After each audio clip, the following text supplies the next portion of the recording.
Di cerita kali ini, aku ingin menceritakan kembali tentang kisah kelam dan menyedihkan seorang gadis asal Jepang yang menjadi korban penculikan, penyiksaan, pemerkosaan, bahkan pembunuhan di era tahun 1980-an. Seperti yang sudah terlihat di judul, ini cerita tentang Junko Furuta. Hai semuanya, aku Adela dan selamat datang di Bercerita.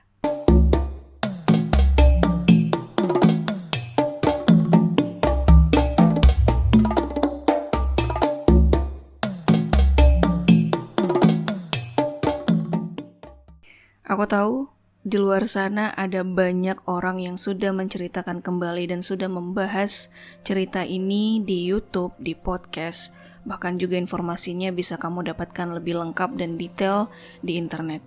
Tapi di sini aku ingin menceritakan kembali versiku, versi Adela, dan selamat mendengarkan. Junko Furuta, dan setelah ini kita akan panggil dengan Furuta. Buat kalian yang sudah tahu cerita ini, pasti kalian sudah tahu Furuta adalah korban penculikan, penyiksaan, pemerkosaan, dan pembunuhan oleh remaja-remaja yang juga seusia dengannya. Furuta diculik, disiksa, diperkosa selama 44 hari yang akhirnya tewas. Jasad Furuta ditemukan dalam keadaan disemen di dalam drum, lalu dibuang. Furuta yang kala itu usianya masih 17 tahun, adalah seorang siswi SMA yang lahir tahun 1971 di Misato, Saitama, Jepang. Dia tinggal bersama orang tuanya, satu kakak laki-laki dan satu adik laki-lakinya. Iya, dia adalah anak perempuan satu-satunya di keluarga. Tahun 1988 adalah tahun terakhir sebelum dia lulus dari SMA-nya, SMA Yashio Minami. Di sekolah dia cukup populer, dia terkenal cantik, pintar, ramah, dan punya banyak teman. Tidak sama seperti remaja-remaja kebanyakan pada saat itu yang lebih suka merokok, mabuk-mabukan, memakai narkoba, pergi ke pesta-pesta. Furuta lebih banyak menghabiskan waktunya di rumah, di sekolah, dan juga bekerja paruh waktu setelah pulang sekolah. Dia bekerja paruh waktu ini tujuannya adalah untuk berhemat dan juga mengumpulkan uang untuk semua rencana-rencananya setelah dia lulus nanti. Bahkan dia juga punya cita-cita untuk menjadi penyanyi idola. Seperti yang tadi sempat aku sampaikan, Furuta menjadi korban teman sekolahnya sendiri. Remaja yang juga seusia dengannya, yang aku sendiri juga gak habis pikir mereka sanggup melakukan hal keji ini hanya karena hal yang menurutku sepele, karena ego seseorang, ditolak cintanya oleh Furuta. Hiroshi Miyano, kala itu usianya 18 tahun. Dia pernah menyatakan cintanya kepada Furuta, tapi akhirnya ditolak karena Furuta bilang pada saat itu dia belum mau pacaran. Miyano yang di sekolah terkenal suka membuli, kasar, perokok, pemabuk, bahkan tidak segan mengasari teman-temannya, memiliki koneksi dengan Yakuza. Miyano selalu ditakuti dan dituruti kemauannya oleh semua teman-temannya. Miyano dengan segala power yang dia punya, akhirnya ditolak cintanya oleh gadis cantik yang dia suka, Furuta. Itu membuat dia sangat marah dan juga dendam. Kita masuk ke kronologi malam di mana Furuta disekap dan diculik. Tanggal 25 November 1988 pukul 8.30 malam. Furuta sedang mengendarai sepedanya menuju pulang ke rumah dari tempat kerja paruh waktunya. Miyano dengan seorang temannya, Minato, Shinji Minato, yang kala itu sedang berada di sekitaran taman kota yang memang biasa menjadi tempat mereka nongkrong untuk mencari gadis-gadis untuk mereka rampok dan mereka perkosa. Dan kebetulan, Furuta melewati taman kota itu. Miyano yang melihat Furuta lewat, lalu menyuruh temannya Minato untuk menendang sepedanya Furuta hingga jatuh, lalu Minato kabur. Miyano yang berpura-pura baru datang, bak pahlawan, menolong Furuta, lalu menawarkan diri untuk mengantarkan Furuta, dan akhirnya diterima oleh Furuta malam itu. Bukannya mengantarkan Furuta pulang, Miyano malah membawa Furuta ke sebuah gudang tak terpakai tidak jauh dari situ. Miyano terus mengancam Furuta dan terus saja menyebut koneksinya dengan Yakuza. Setelah dari situ, Furuta lalu dibawa oleh Miyano ke sebuah hotel. Lalu Miyano menghubungi 3 teman lainnya, Shinji Minato, Jo Ogura, dan Yasushi Watanabe.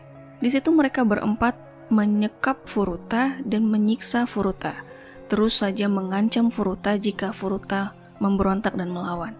Bahkan mereka juga mengancam akan membunuh orang tua Furuta, karena mereka bilang mereka sudah tahu alamat orang tua Furuta dari alamat yang biasanya dicantolkan di tasnya Furuta. Ternyata mereka berempat sudah punya banyak rekam jejak kriminal, merampok dan memperkosa gadis-gadis secara beramai-ramai selama bertahun-tahun. Sekitar pukul 3 pagi, Miyano dan ketiga temannya membawa Furuta ke rumah orang tuanya Minato di Adachi. Di lantai atas rumah Minato, Furuta disiksa dan diperkosa. Sebenarnya orang tua Minato pada saat itu sempat bertanya siapa Furuta dan kenapa dibawa ke rumahnya. Tapi Furuta dipaksa untuk mengaku bahwa dia adalah pacar salah satu dari mereka. Dan orang tua Minato yang walaupun mereka sempat tidak percaya tapi akhirnya cuma bisa diam. Karena mereka sendiri juga takut dengan Miyano dan koneksinya dengan Yakuza. Terlebih lagi, anak mereka, Minato, juga selalu berperilaku kasar kepada mereka. Jadi mereka takut juga kepada anak mereka.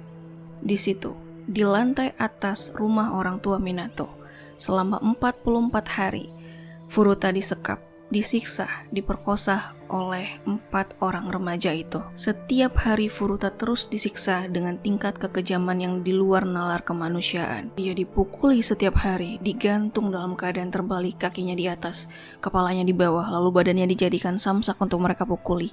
Aku sebenarnya gak tahu bagaimana harus menceritakan segala penyiksaan yang mereka lakukan dengan Furuta. Diperlakukan seperti bukan manusia.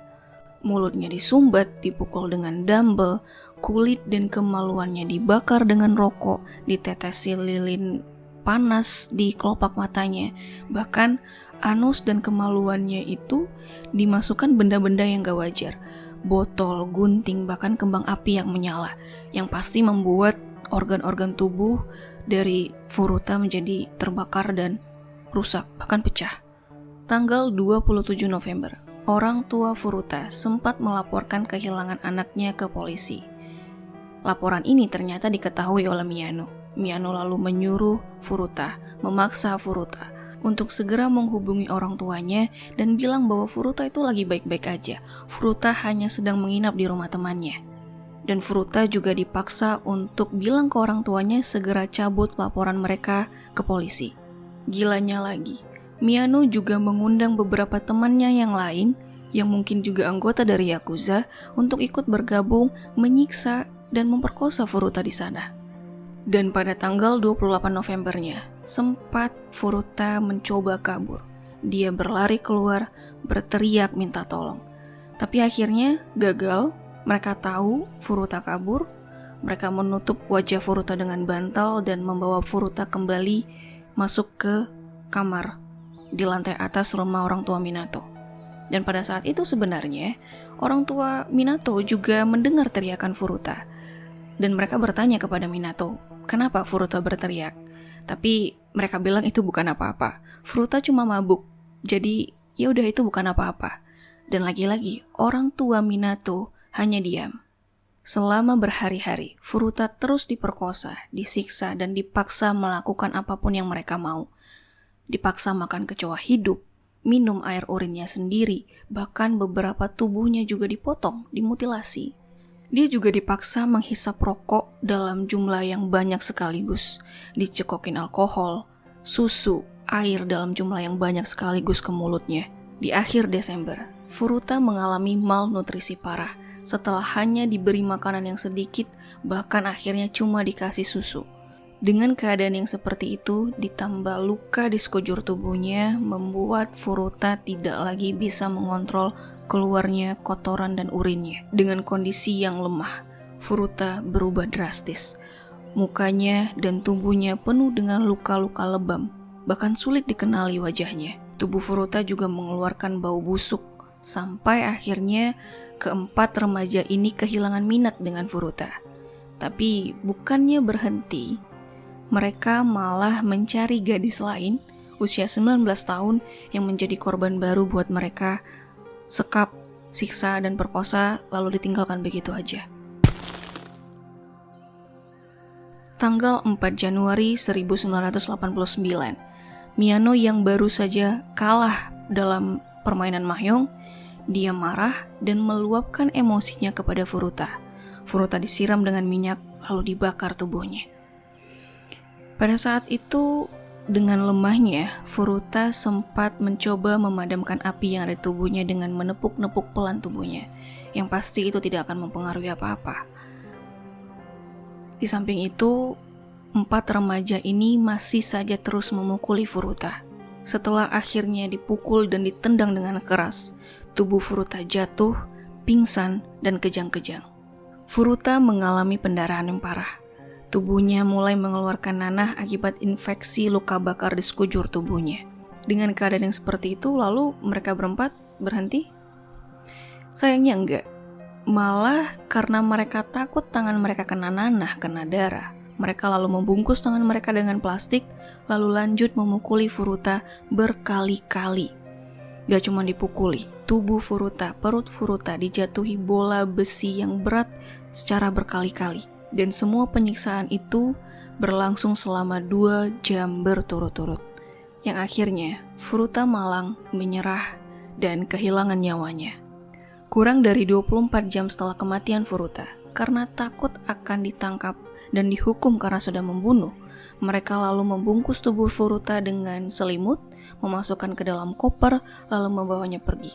Kemudian tubuh Furuta dimasukkan ke dalam drum ukuran 210 liter dan mengisinya dengan semen basah. Lalu drum dengan jasad Furuta di dalamnya dibuang di Koto, Tokyo. Malam di mana Furuta diculik dan disekap oleh Miyano, Furuta sempat bercerita kepada Miyano bahwa dia ingin menonton serial TV Tonbo, episode terakhir serial TV Tonbo pada malam itu ketika dia baru pulang dari tempat kerja paruh waktunya menuju rumah. Miyano lalu memutarkan videotape berisi episode terakhir serial TV Tonbo itu di samping jasadnya Furuta. Karena dia takut Furuta akan bangkit lalu menjadi hantu dan menghantuinya. Kasus Furuta menjadi kasus penyiksaan paling brutal dalam sejarah.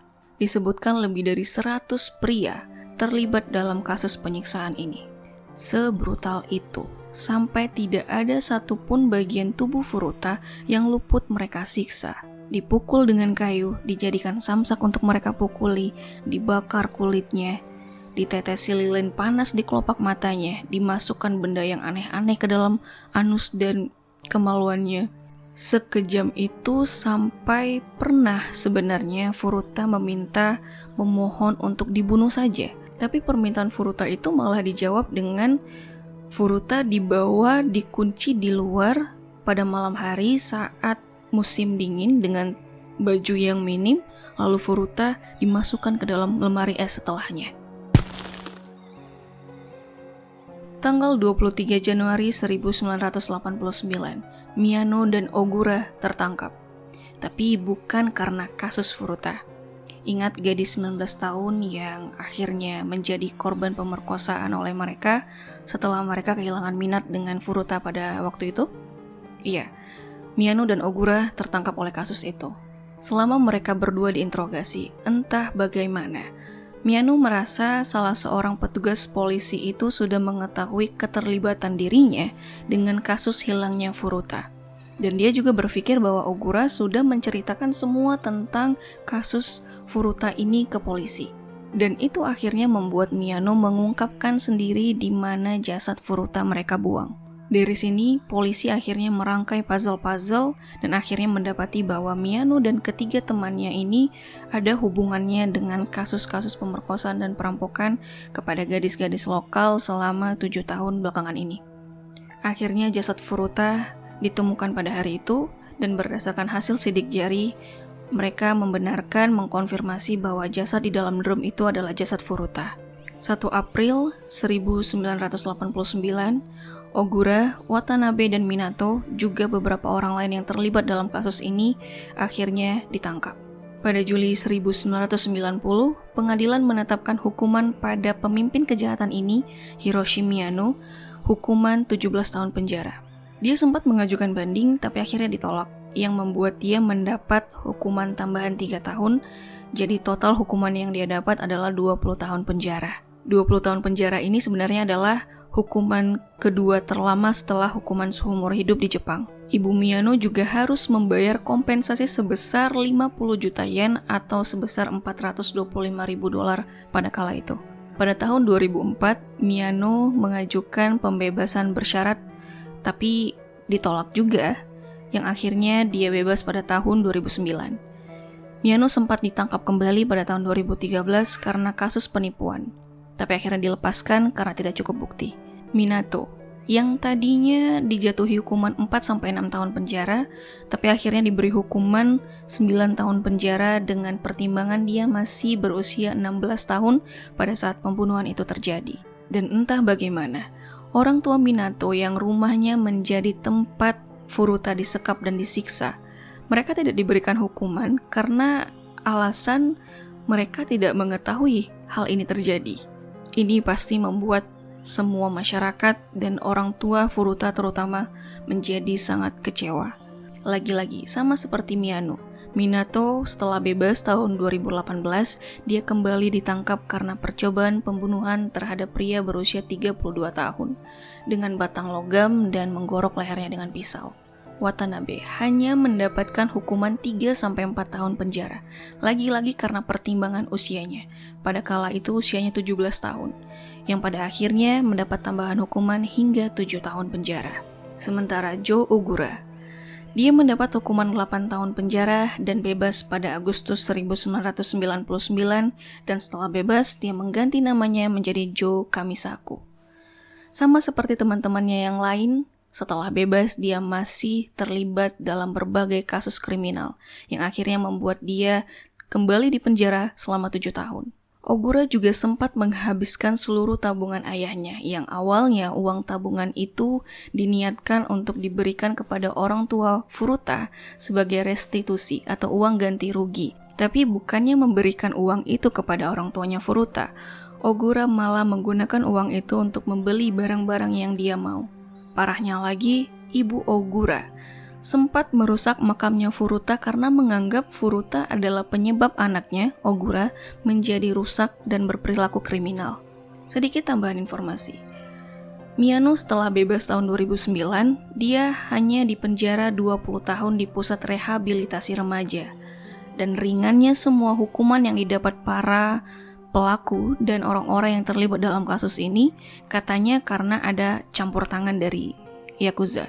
Padahal semua hukuman dan ganti rugi yang mereka dapatkan itu sama sekali tidak sebanding dengan penderitaan Furuta dan orang tuanya. Furuta akhirnya dimakamkan pada 2 April 1989. Kasus Furuta ini mendapat banyak perhatian, bahkan memicu kemarahan internasional. Kasus ini juga berdampak pada tuntutan perubahan hukum dalam sistem pidana Jepang kala itu. Sangat berpengaruhnya kasus dan kisah Furuta ini dalam berbagai pihak, termasuk dalam industri film dan buku-buku. Ini menginspirasi terciptanya film dan buku-buku berdasarkan kisah Furuta. Terakhir, aku akan bacakan surat dari salah seorang teman baik Furuta yang dia tujukan untuk mengenang Furuta. Junchan, selamat datang kembali. Aku tidak pernah membayangkan bahwa kita akan melihat kamu lagi dengan cara seperti ini. Kamu pasti sangat kesakitan, sangat menderita. Kami semua membuat festival kebahagiaan di sekolah dan terlihat sangat bagus untukmu. Kami tidak akan pernah melupakanmu. Aku telah mendengar bahwa kepala sekolah telah memberikanmu sertifikat kelulusan. Jadi, kita lulus bersama. Kita semua. Junchan, tidak ada lagi rasa sakit, tidak ada lagi penderitaan. Silakan beristirahat dengan tenang. Terima kasih buat teman-teman yang sudah mendengarkan sampai akhir. Sampai ketemu di cerita-cerita berikutnya.